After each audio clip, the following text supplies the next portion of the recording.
Well, thanks for joining us here today. I'm sitting here with Dave Scholten. Dave is the technical director over at Christ Memorial Church, and I believe you're also the IT guy. Yeah, I take care of both areas. Yeah, and you've got this great phrase that you use that I'd like you to share with the audience. You know, what really are you in charge of? My saying is, if it plugs in, it's mine.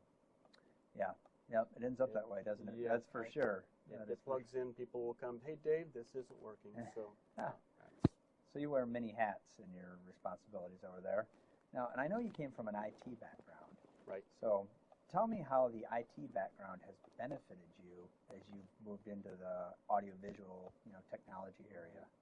Well, especially with today's equipment, all the computer-driven equipment, the programming involved and everything else, my mindset is already in that direction, so I haven't had to do the moving from analog into digital and everything else and not understanding For some of it. us old guys is little difficult, but yeah, no, Right. You're kind of native with that. So, yeah, I've done a lot of mixing with analog. Mm-hmm. It's not unknown to me. It's not that I started in digital. Analog is where I started too, but the computer side of it certainly helped me understand the electronics and the programming, the computers, or the background. Yeah. Oh, that's interesting. For me, being an old analog guy, right, and a little computer savvy, I can make the transition to digital. I still actually prefer analog because right, I'm comfortable with it, right, type of thing. I like all the features, definitely, that digital gives you and the flexibility, which is obviously far more than analog.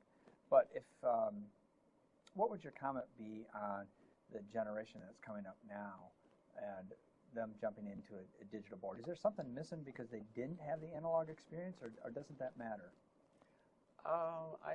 Yes, I think there is something missing in so far as signal path.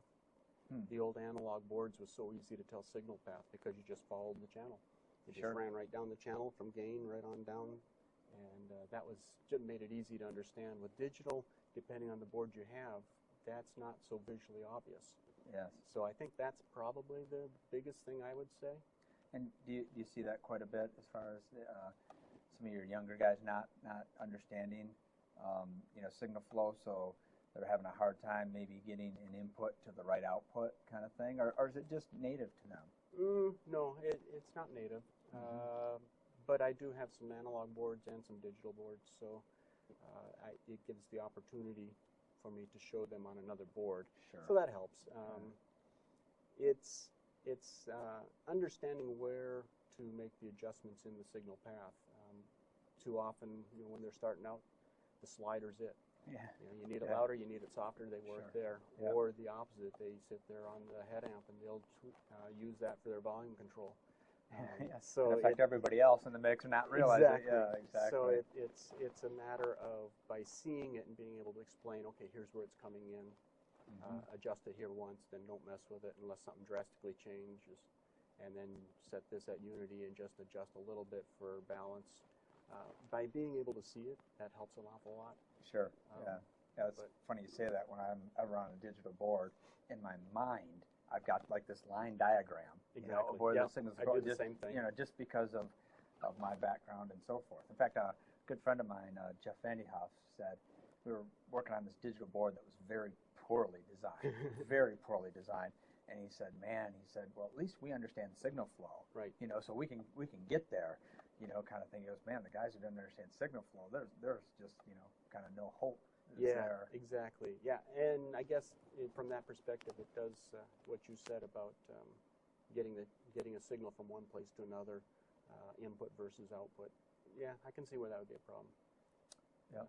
Now, with a digital board versus an analog board, have you seen that your operators will spend more time with their head down versus their head up, or are they able to set the board up ahead of time where they can do that, or does it end up like the classic thing of a sound guy is everybody on the stage is looking up at him and he's doing this kind of stuff. Has digital helped that, or? I can't say that it's helped or hurt. I think it's still, still the same thing. If you get too focused on trying to perfect one thing, you're going to tunnel vision into it, and you're going to lose track of everything else going on. Digital doesn't help or hurt that really, because you have the same capabilities. Maybe hurt a little bit just because there's so much information you can see on the screen.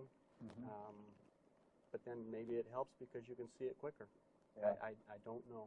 Yeah. Well, so at best it's a neutral, but it still comes down to kind of paying attention and watching what's going on. I've said this numerous times. There's a lot of people out there that can mix a lot better than I can. They have a lot better ears. They can do a better mix. But I've been able to mix for some really fun things, and some big events. Even have the privilege of doing front of house for a sitting president type of thing. And it comes down to the fact that I try very hard never to miss a cue or never have feedback. Right. Because you get through a show and you don't have that, people don't have this thing that sticks out in their mind. Most people don't have a trained ear to be able to say that sounded good or that didn't sound good at the level that we're trying to tweak when the guy goes tunnel vision. Right. They're not going to see that. But if you miss a cue, they're all going to heads turn around and look at us. We know that one. Yeah, exactly. So, that painful moment of oh no. So that happens no matter what board you're using. So with your volunteers, how do you deal with that? How do you get them to get their head out of the board? Besides hitting them, but that's probably not that's not acceptable. Well, you were sharing with me a story as we were kind of warming up here about somebody that the mic isn't on and there's a video feed into a separate room, and you're like, house mic, and I can see you getting animated, and I can imagine you're sitting there and you're trying to reach across to turn it on for them, but on our video feed it's particularly bad because if they don't hit the cue, the room that we're simulcasting to or the recording doesn't hear anything. Right. You don't even have. There's no acoustic front of energy. house. At least you're just amplifying, room sound. But live feed, nothing. So it's house mic, get it up. You give them something while you fix it. So I do that. But smack them, sort of, not literally. Right. I understand that. And then one of the things that I will try to push in is unless you just can't find something, don't touch that headset during the event. Use it beforehand to find the sound, get the sound, see what's on what channel, whatever. Sure.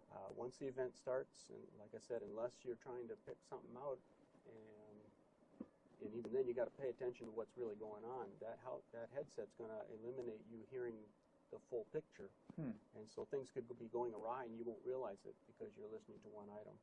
So once the event starts, put that thing away.